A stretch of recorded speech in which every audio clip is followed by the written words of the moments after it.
Let's see. Mortgage rates are falling, and as of today's filming, the 30-year FHA rate is now below 6% at 5.76%. Not to mention, in just 2 weeks, the Fed meets again and are expected to finally start lowering the Fed rate. While it appears that mortgage rates have already baked in this prediction, it's a very positive sign that mortgage rates will continue to decline moving forward. Now, later on, I'll share an article from Barron's that predicts the exact mortgage rate percentage that will bring affordability back to the average home buyer. And of course, we're going to cover all the normal metrics to see what's actually going on with this market and where this is trending. So stay tuned.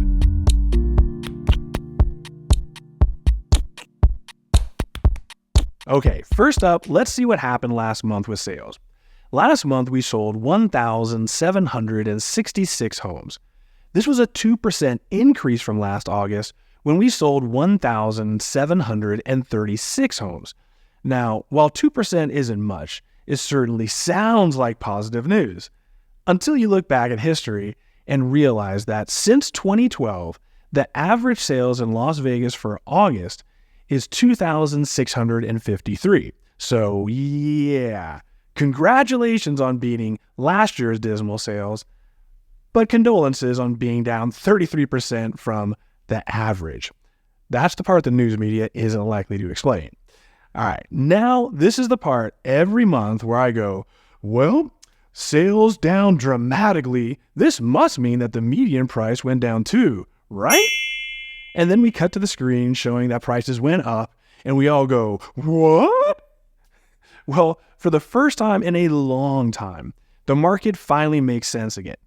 On the screen now, you can see that for the first time this year, we had a decrease month over month. We managed to dip from 485 down to 475. Now, before you get all fired up and all the internet trolls who've been waiting 5 years for this very moment start cashing in their gold bars and NFTs, let's be reasonable for a moment. 1 month doesn't make a trend. Last August, the median price went down $5,000. In 2022, the median price also went down $4,000 in August. In 2021, it remained neutral. So while it finally makes sense that with slumping sales, so do median home prices, let's give it a couple more months before we start prognosticating over here, all right? Okay, so sales are down and median price is down. This should mean that inventory is up, right? Again, Econ 101 is finally making sense here. We went from just under 4,500 homes to just under 5,000 homes.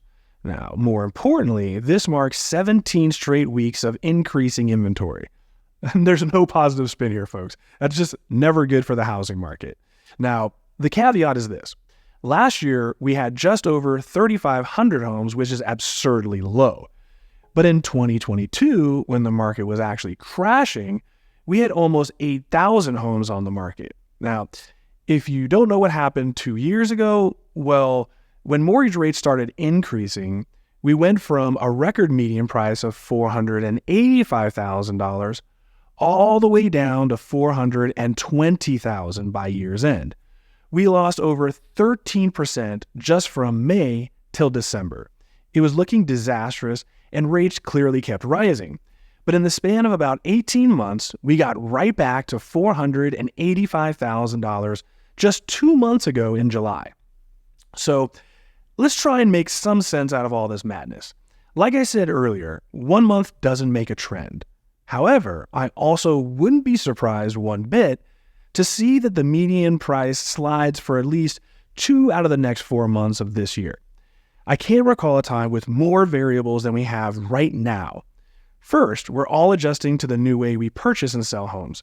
I'm sure a lot of sellers out there thought that they were going to get away with selling their home and not paying a single commission.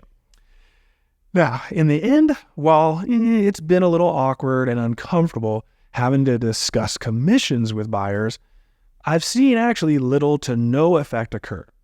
With the market slower, most buyers will just walk away from negotiations if the seller refuses to pay their agent. So unless your home has multiple offers from day one, you're most likely going to pay a commission. Now, even more ironic, the same guy who successfully sued the Association of Realtors over commissions and started this whole thing just announced that he's opening his flat fee brokerage. Now, while the numbers look amazing on paper, I can tell you that he's destined to fail with his business plan for multiple reasons.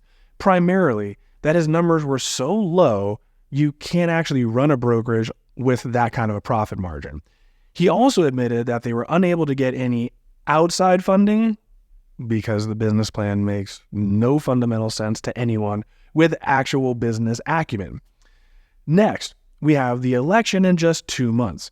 With tax cuts expiring next year and one candidate offering free money to first-time home buyers, you can understand some buyers' reticence to jump back into the market right now. Then, of course, we have interest rates. We're less than half a point away from breaking through that 6% barrier already. With 2 months until the election, I would hardly be surprised to see rates break 6% by year's end. Now, as I alluded to earlier, Barron's put out a great article last week that essentially states that mortgage rates need to hit 5.25% in order for the average American family to afford a home again. That's exactly where rates were just 2 summers ago. Now, with or without free government money to buy a home, which don't even get me started on that topic, it seems quite clear that going into next year, the housing market is likely to be much more desirable with these lower interest rates.